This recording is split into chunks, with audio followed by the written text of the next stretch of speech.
चलिए आई भैया ये हम भोजपुरी गायक हाँ प्रमोद परदेसी जी भोजपुरी धरोहर जी दिया म्यूजिक के माध्यम से जी फूना भैया के माध्यम से हाँ एगो गीत हम प्रस्तुत करे जा रहल बानी। हाँ आशा ना पूरा विश्वास बा कि रउआ लोग के अच्छा लागी। हाँ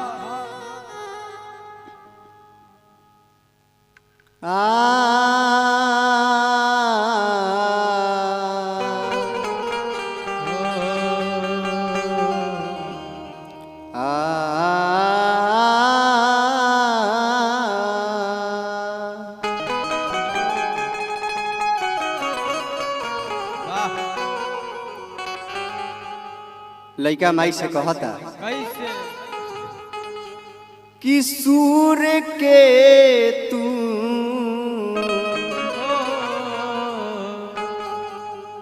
सरिता हऊ ताल के तू तलैया हऊ। वाह राहुल भैया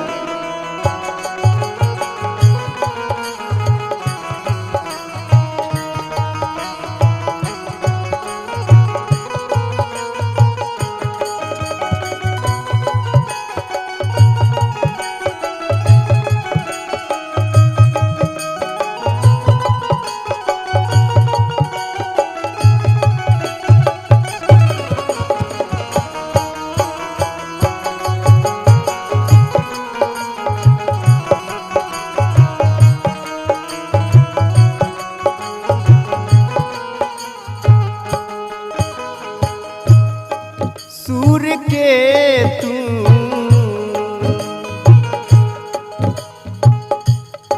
सूर के तू सरिता हऊ ताल के तू तलैया हऊ।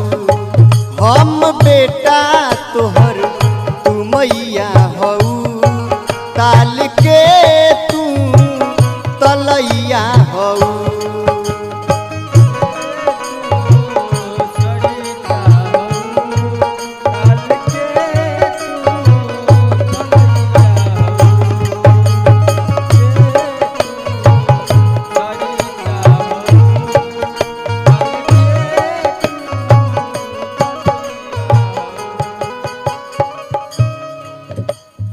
लइका कहता है मियावरी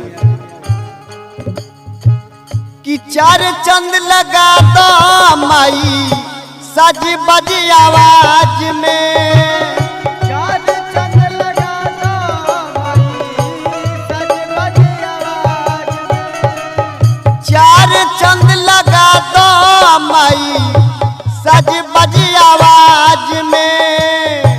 चार चंद लगा दो भाई सज बज आवाज में। यही खातिर बेटावा बोलावता समाज में। एही खातिर बेटा बोलावता समाज में। हो यही खातिर बेटावा बोलावता समाज में। एही खातिर बेटा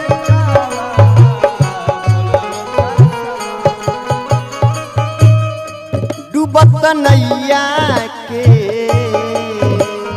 हे माँ डूबत नैया के खेवैया हऊ ताल के तू तलैया हऊ। हम बेटा तोहर तू मैया हऊ ताल के तू तलैया हऊ।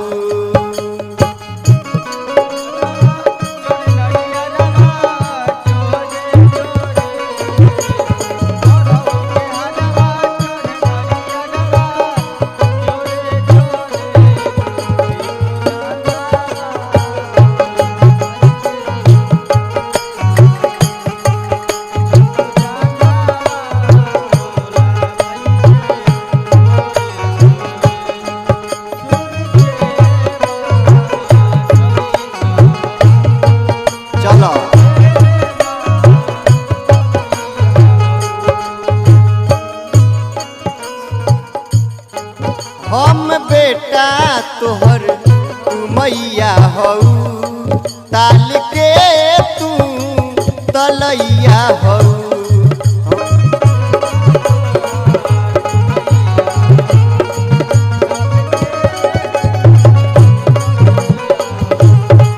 सूर के तू सरिता हऊ ताल के तू तलैया हऊ भोजपुरी धरोहर दिया म्यूजिक पूना भैया के माध्यम से ई गाना प्रस्तुत भइल बा तू मैया हऊ ताल के तू तलैया